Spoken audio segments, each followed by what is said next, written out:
c'est l'homme, dans le fond, Monseigneur Genoux, là, c'est l'homme qui décide ce qui est bien et ce qui est mal.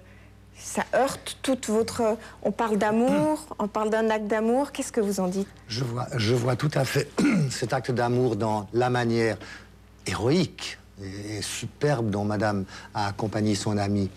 Cependant, évidemment, encore une fois, ce n'est pas à l'homme de prendre ce genre de décision. Il n'est pas maître de ce genre de décision. Vous voyez, quand vous avez posé la question de mais enfin, est-ce que c'est lui qui décide face à la nature? C'est donc Dieu qui est maître. On est d'accord, c'est Dieu. Oui. C'est Dieu qui donne la vie, qui doit donner la mort. Et puis face à la nature, je crois qu'il faut qu'on accepte de ne pas être en totale dépendance. L'autonomie absolue par rapport à la nature n'existe pas. Nous essayons de comptabiliser les lois de la nature, nous essayons d'en faire des connaissances scientifiques, c'est le corps de nos sciences, puis nous en tirons des techniques pour aider l'homme à vivre dans cette nature, mais nous n'avons pas une maîtrise absolue. Face à quelqu'un qui souffre et qui a envie de partir... Je comprends. Vous comprenez? Je comprends ce choix. Vous n'êtes pas tout à fait en accord avec... Je ne peux pas l'approuver parce que, vous comprenez, c'est ma foi. Et là, évidemment, si on ne se situe pas sur le terrain d'une foi où Dieu dit « moi aussi je t'aime », où Dieu dit « crois-tu que je laisse de tels coups de mine dans mon œuvre pour des prunes? Je te promets que je vais remettre les pendules à l'heure ». Évidemment, il faut partager cette foi. Il y a de grands malades qui se demandent parfois ce que fait Dieu. Ce que fait Dieu, mais je comprends. Bien sûr, comme prêtre, j'en ai aussi beaucoup accompagné. Je comprends à certains moments cette révolte.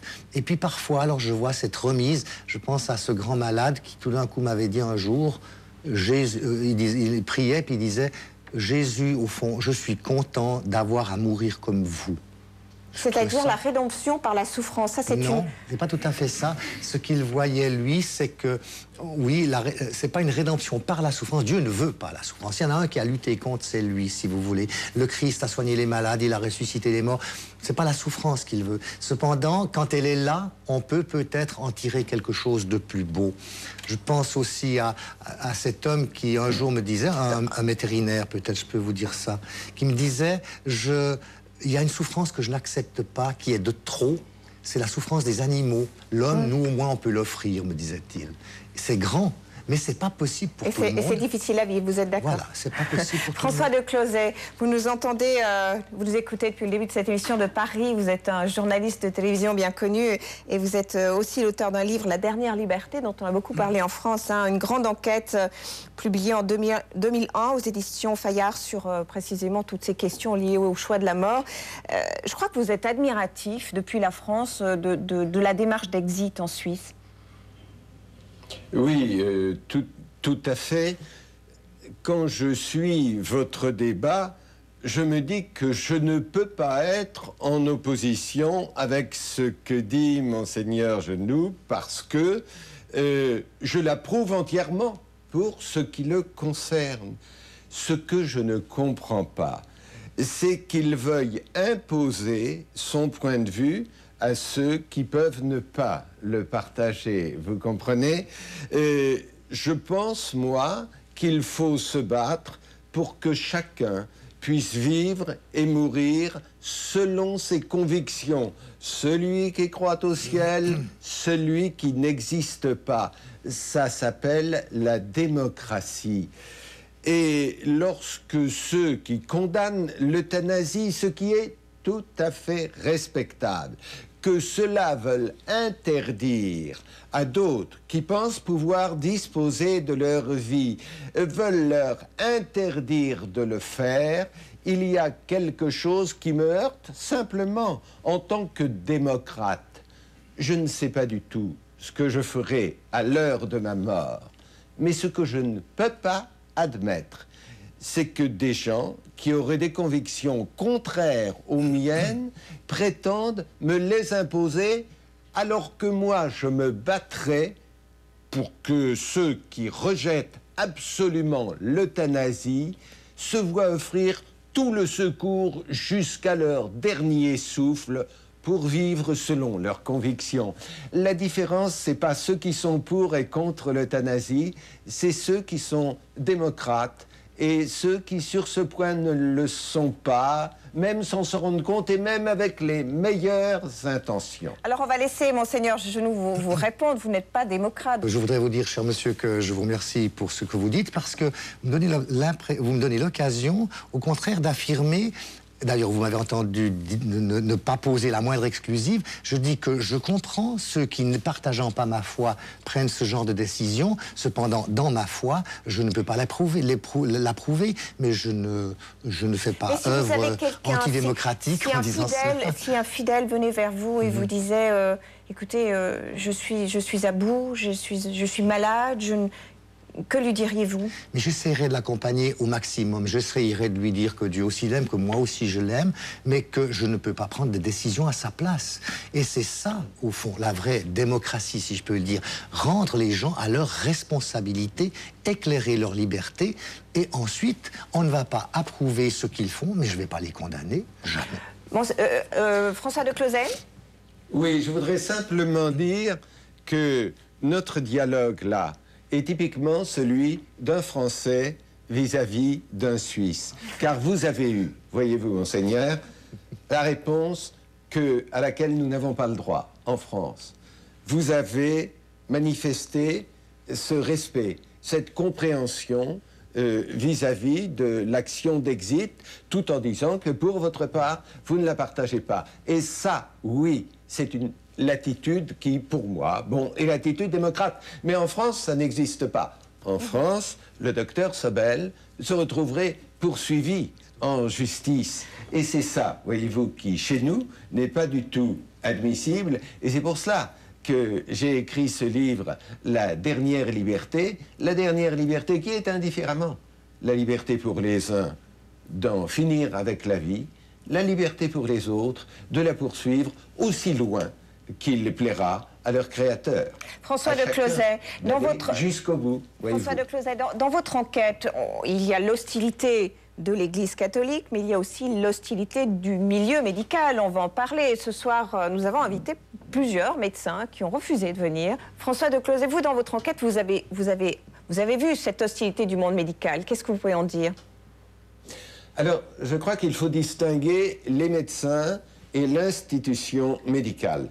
Voyez-vous, tous les médecins auxquels j'ai parlé, enfin disons une très grande majorité, ont reconnu au cours de la conversation qu'il leur était arrivé d'aider l'un de leurs proches à mourir.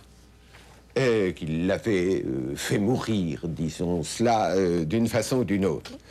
Et puis, l'institution médicale elle-même, dans ses porte-paroles, détentrice du pouvoir médical, celle-là affirme en permanence son hostilité à toute forme d'euthanasie.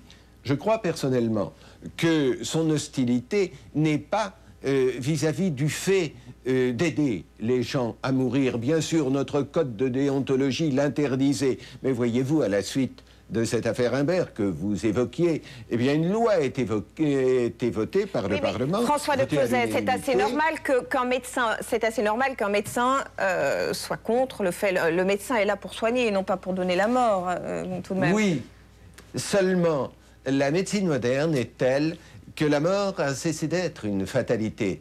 Elle devient un processus et un processus sous contrôle médical.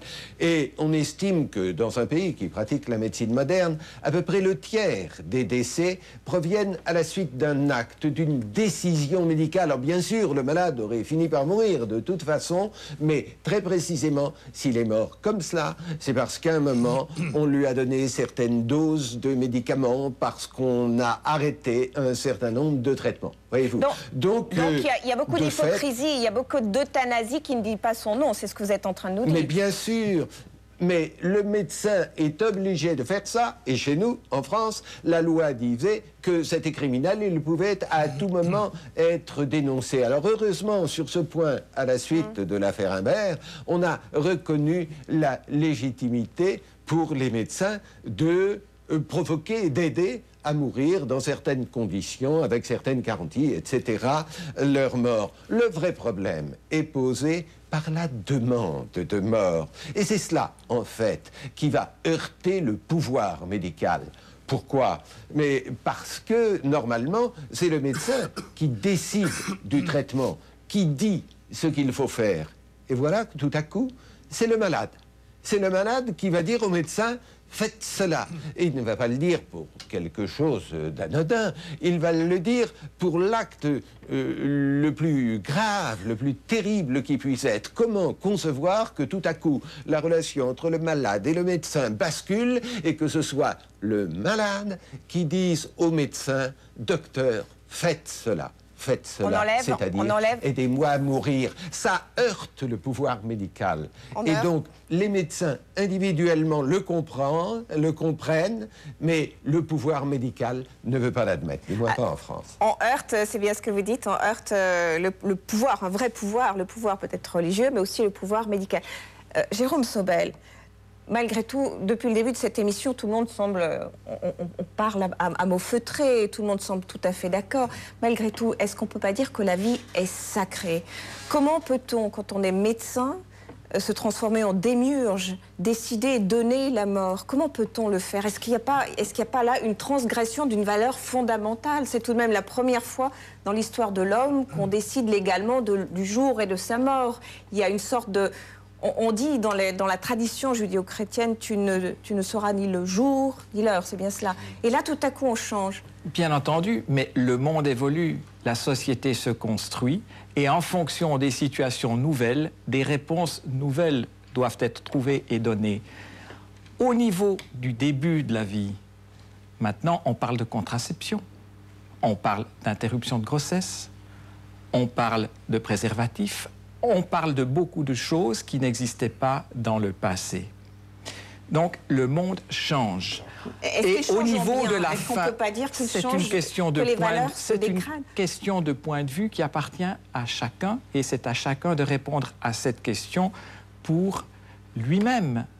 On ne peut pas répondre à la place d'un autre. Il n'y a pas de valeur collective. Donc, il y a des valeurs collectives, mais nous vivons en société avec des valeurs pluralistes, les choix sont pluralistes, la morale est pluraliste, et c'est à chacun, s'il souhaite assumer cette responsabilité, de la prendre. Pour en revenir au médecin, le médecin doit soigner, bien entendu, il doit essayer de guérir, et il va se battre pour son patient, mais à un moment donné, si la bataille est perdue, le médecin le comprend, le patient le comprend souvent avant nous, et à ce moment-là, c'est plus une question de compétence professionnelle, c'est une question de compétence morale. C'est le malade qui va décéder et c'est lui qui peut choisir son chemin. Monseigneur, je vous souhaite... Je voudrais réagir à ce que disait le docteur, je comprends ce qu'il dit. Effectivement, le monde évolue, la société évolue, il y a des valeurs qui changent ou qui n'en étaient pas précédemment. Mais je voudrais dire que peut-être que là, ce n'est pas une évolution de société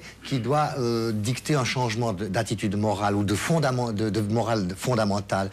Souvent, nous assistons, et c'est vrai, et peut-être par lâcheté des systèmes religieux, ils se mettent maintenant à galoper après les mœurs pour les sanctionner après coup par incapacité de les diriger.